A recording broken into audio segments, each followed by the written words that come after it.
अस्सलाम वालेकुम। Drama serial की आने वाली एपिसोड बहुत ही ज्यादा मजेदार होने वाली है, जिसमें आपको दिखाया जाएगा कि अब मरियम अपने भाई को कहती है कि जो कुछ होना था हो गया, मेरा बस घर से किसी किस्म का कोई ताल्लुक नहीं, मैं खुला लेना चाहती हूँ, मैं अब उमर के साथ कभी भी नहीं रहना चाहती। परवेज समझाने की कोशिश करता है कि बहुत जल्द सब कुछ ठीक हो जाएगा। मेरे पास मरियम एक ऐसा सबूत है जिसकी वजह से नाजो की जिंदगी बर्बाद हो जाएगी। मरियम दोनों हाथ बांधकर परवेज को कहते कि खुदा के लिए अब उसको पीछे छोड़ दो, उन लोगों को उनके हाल पर छोड़ दो। मैं नहीं चाहती कि तुम अब उमर को कुछ भी बताओ, क्योंकि उमर का भरम नाजो है, क्योंकि हमेशा नाजो की हर बात पर यकीन करके वो मेरे साथ बहुत गलत करता रहा। ये बात सुनकर परवेज कहता है कि इसलिए तो मैं हकीकत उसके सामने लेकर आना चाहता हूँ, मैं एक एक बात का बदला लेना चाहता हूँ। मरियम कहते कि भाई जब मेरा इस घर से किसी किस्म का कोई ताल्लुक ही नहीं होगा तो मैं इस बारे में किसी किस्म की कोई बात नहीं करना चाहती, बस आप मेरी बात मान लें, अब आप ऐसा कुछ नहीं करेंगे। परवेज कहते कि मरियम ये सब कुछ तुम क्यों कर रही हो, जिसने तुम्हारी जिंदगी बर्बाद की, तुम इससे ही बचाना चाहती हो नाजो की। हकीकत सबके सामने लाना बहुत ही ज्यादा जरूरी है। मरियम कहती है कि अगर तुमने ऐसा कुछ भी किया तो सच में मैं ये घर हमेशा हमेशा के लिए छोड़कर चली जाऊंगी, इस घर में कभी भी वापस नहीं आऊंगी।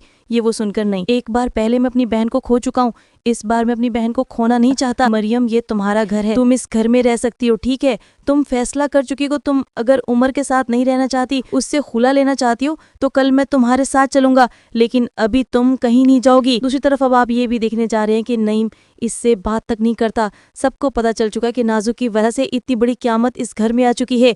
आने वाली एपिसोड में आप देख रहे जा रहे हैं कि रूहान जो कि एक बार फिर नाजो को लेने के लिए आता है।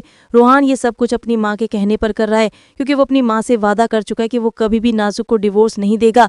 जब एक बार फिर सदिया बेगम अपने बेटे रूहान को भेजती है कि तुम नाजो को इस घर में लेकर आओ, क्योंकि है तुम्हारी बीवी और मैं नहीं चाहती कि मेरे बेटे की जिंदगी बर्बाद हो जाए या उसका घर टूट जाए। जिस पर रूहान अपनी माँ को समझाता भी है कि नाजो कभी भी अपना घर नहीं बसा सकती, लेकिन उसकी माँ उससे समझाती है कि चाहे नाजो जैसी भी है, तुम जाओ और नाजो को मना कर ले, वरना मेरा और तुम्हारा कोई रिश्ता नहीं होगा। आखिरकार रूहान मजबूर होकर नाजो को लेने चला ही जाता है, और वहां पर जब जाता है तो नाजो को बहुत ज्यादा कहता है कि तुम मेरे साथ आ जाओ, तुम्हें अम्मी बुला रही हैं, आज अम्मी की वजह से मैं चला आया हूँ। लेकिन नाजो उसकी बात का पता नहीं चलता और नाजो से कहती कि तुम जैसे आए हो तुम वैसे जा सकते हो, मेरा और तुम्हारा अब कोई रिश्ता नहीं है। नाज़रीन, आपको क्या लगता है अब नाजो क्या करने वाली है? अपनी कीमती राय कमेंट सेक्शन में जरूर अब तक लिखना है। शुक्रिया। Thanks for watching.